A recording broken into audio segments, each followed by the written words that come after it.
Hi guys, thanks for coming back. Okay, I've got a little shout out hi to Samuel, and thanks again for your question about PTSD and how I physically cope with that if I come across that. As I said before, all my videos I have to go through the trust at the moment before uploading, so they will take some time to come up. This is making sure content is okay, so apologies for the delays in these videos, but needs must, and you know, it's just one of those things. So anyway, so without further ado, let's have a chat about this symptom of I suppose what's essentially a mental health problem, a negative mental health problem.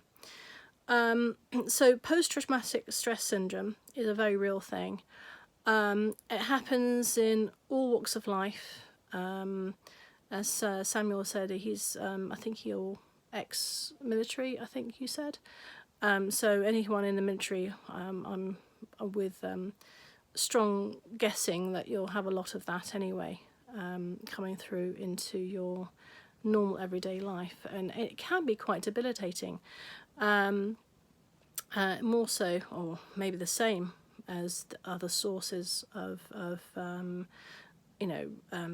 help for the general public, such as the ambulance service, fire service, and police, and maybe lifeguards, etc. So I think PTSD can be with any walk of life, even down to a victim who's been hurt, and flashbacks of what that problem has happened in the past have then crept into their memories of or thoughts, even years down the road. Now, the way I can only talk for myself, I can't talk about other people.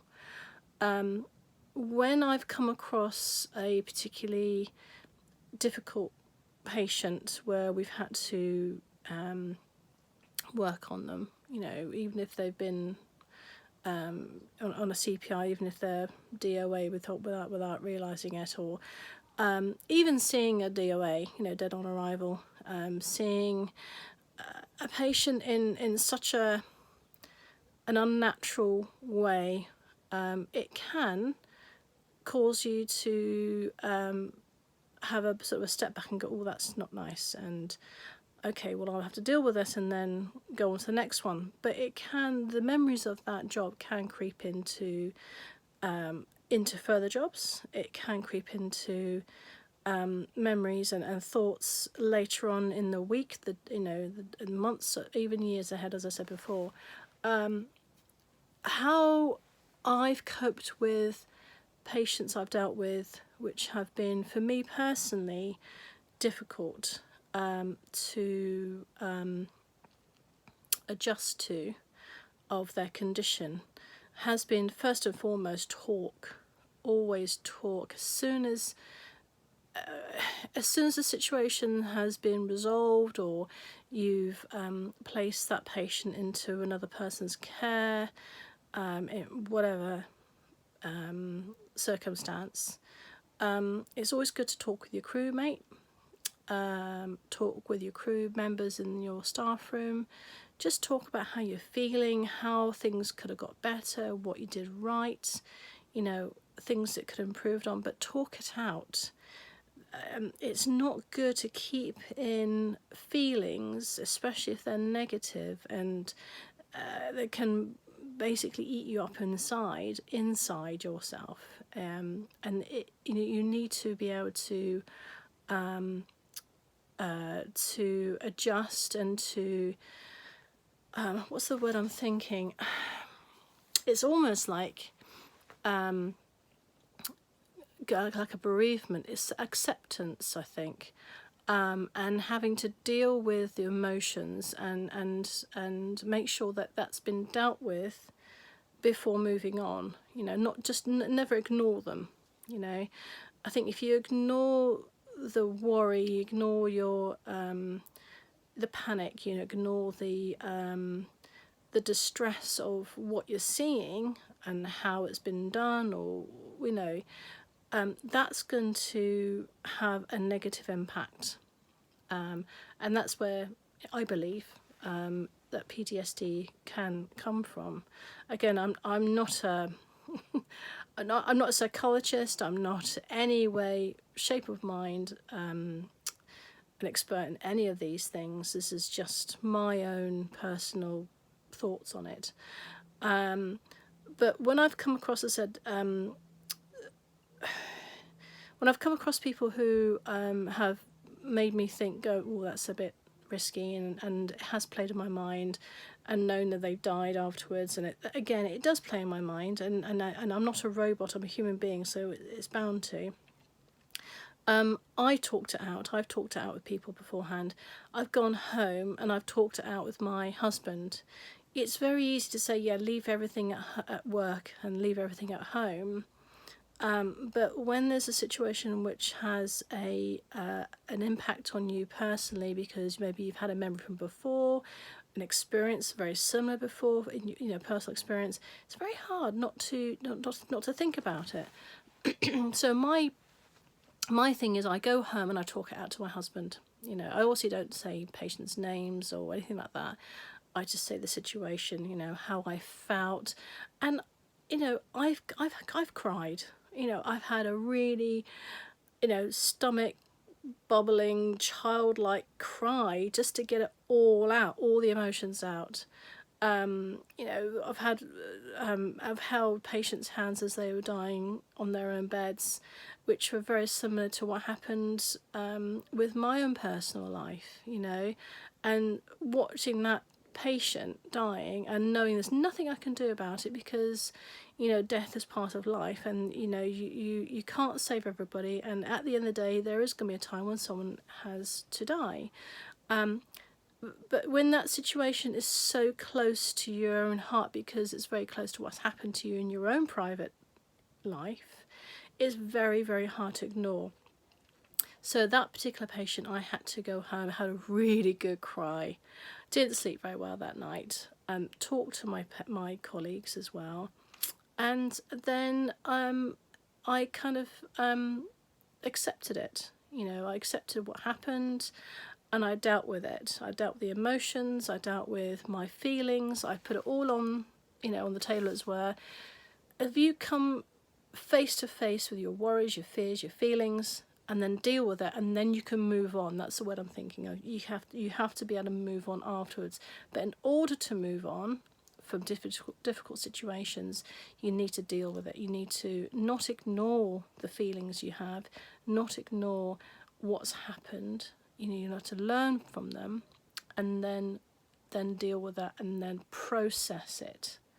If you don't process it, it can and does, in some small form or larger form, play your mind. And then this is where you get down the road. You might go past a house that you've not gone past, I don't know, like a year or something, and all of a sudden you get a flashback of that situation, and then that's where the upset comes, the fear can come if it's a certain situation, and all these negative memories and feelings come flooding through because you haven't processed it before. And the same with grief. People haven't processed their grief, and they could be in mourning for years because they haven't accepted and processed, etc. So, again, my own take on this. Again, I'm not by any means a psychiatrist or anything. So yeah, Samuel, that's the way I personally go through. I talk a lot, and if I can't get it out of my head, then you've got people like the Steps to Wellbeing.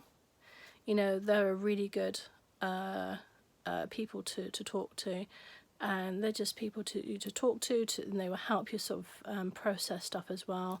And you've got other people, if you like connections and things like that, which the ones I always give to my patients if there's a mental health issue going on and they need another shout out to someone else.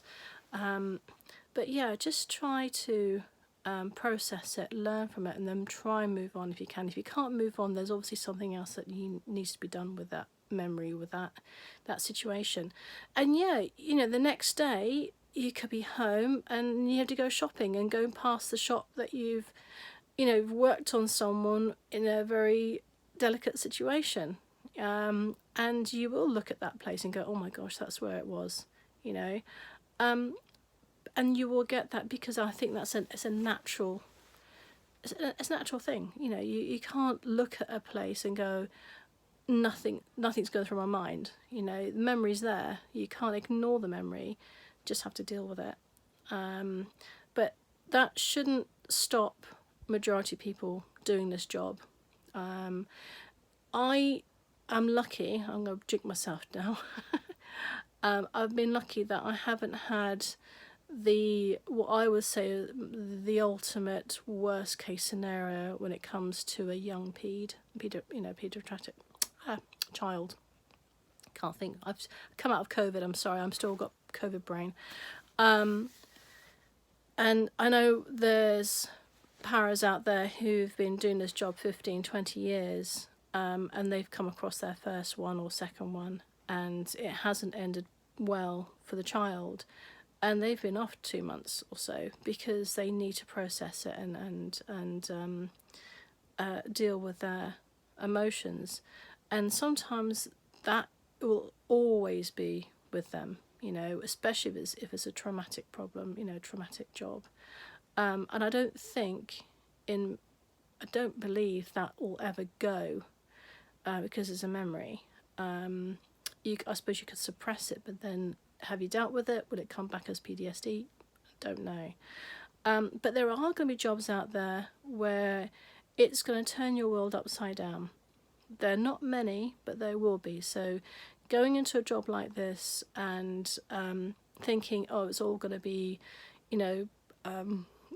Baywatch or whatever the new thing is now, where people go in and they go, oh, he's jumping his chest and breathing his mouth, and oh look, he's alive now, and it's not all Hollywood. And I think probably about 95% of the jobs we go to are just social, and picking up Mr. and Mrs. Miggins, which we say as a collective name terminology, a surname, not a real Miggins. I don't know if there's any Miggins out there, but it's just a name we've used, Mr. and Mrs. X or something, off the ground, and give them a cup of tea and make sure they're okay.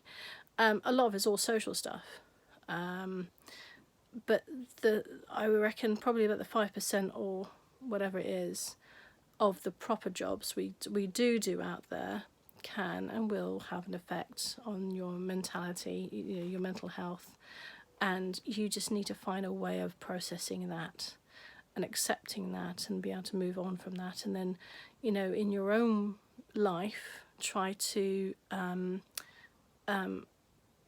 keep that to the side and then get on with your life. I've come back from a patient who was quite young, very similar age to my own children, and I've gone to my kids and I give them a great big kiss and cuddle. Not that I don't anyway, of course I do, but I gave them even more because it kind of makes me appreciate them even more so when certain situations arise from other people's children.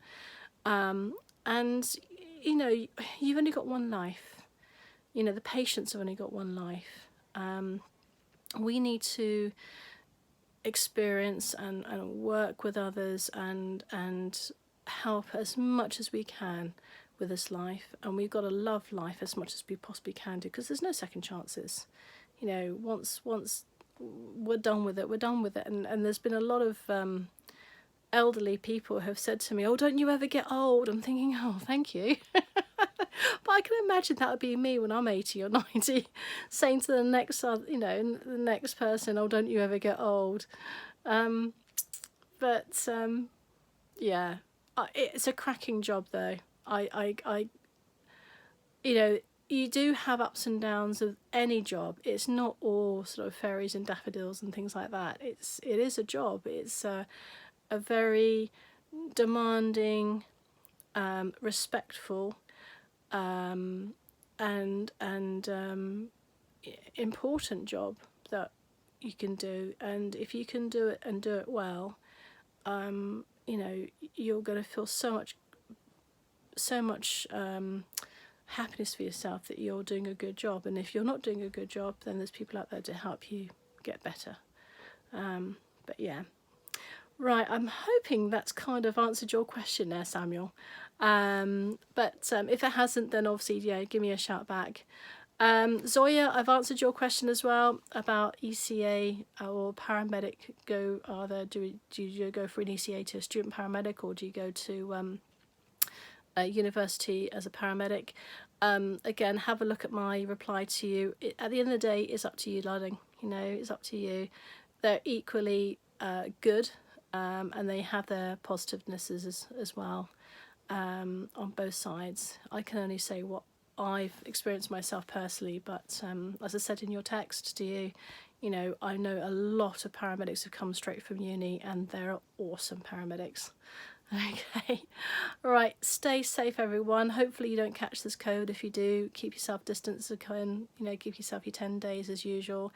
If you're like me and have a bit of shortness of breath afterwards, I'm going to be off for a few more weeks, sadly, but only because I can't go up and down those stairs just yet. And I shall see you soon. All right, bye-bye for now.